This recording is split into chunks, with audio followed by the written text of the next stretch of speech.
I am about to destroy my relationship with my mom, which was built off of a lie she kept for over 40 years. I recently discovered some interesting information about my mother that has forever changed how I view her. My dad met my mom when my dad was 39 and my mom was 26. My dad had 2 children from a previous marriage that were just turning 19 and 17. So the age difference was already really weird. My mom has a sister 10 years younger than her and we will call her Dean. Dean was 16 when she needed to leave her childhood home due to a pretty nasty home situation. She came to live with my mom and my dad, who at the time were only dating.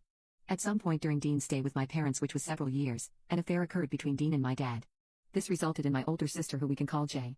Apparently, my mom had no idea Jay was my dad's until Jay was almost 7 years old. Heartbroken, my mom took some time to think but ultimately stayed with my dad and had me about a year later after difficult fertility issues. To this day, Dean has never seen the wrong in what she did and has tried to break my parents apart any chance that she gets. Present day, the story that is above is the story my parents have fed me and anyone else that will listen, for nearly 40 years. But I just discovered that they have been lying to me and it just keeps getting worse. This all unfolded because I was helping my parents move and I came across an old journal.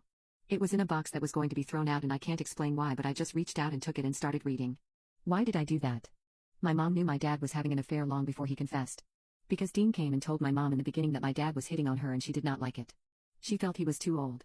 My mom never confronted my dad about it though. Instead she called Dean jealous. For answers I went to a trusted aunt who was pretty present for the entire situation at that time. She said she had been waiting years for me to ask about this. The things she told me were horrible. My dad is a predator and my mom has covered it for 40 years. And she's done it by playing the victim and vilifying her baby sister. I don't have a relationship with Dean or Jay because of what my parents told me over the years. They kept me isolated and made me feel like my sister did not want me. So much time. If I confront my parents, it's over. I know they would never speak to me again for even thinking they lied to me and for listening to my aunt. My mom and I have also gotten in a better place these past 2 years and is incredibly helpful when it comes to my daughter. Truth is, I don't know if I trust her around my daughter anymore, especially with my dad. I'm disgusted by her actions in all of this. Her ability to lie for so long and gaslight me anytime I got close to the truth. I've even covered up my dad's other affairs over the years, claiming articles of clothing that my mom found as mine so that the peace could remain in our family. I feel bad for doing that, but I was 13 at the time. I thought it was the right thing to do and I felt guilty about it ever since. But now that I know my mom is actually knowledgeable about who he is and is in denial, I could never look at either of them the same. Sheesh.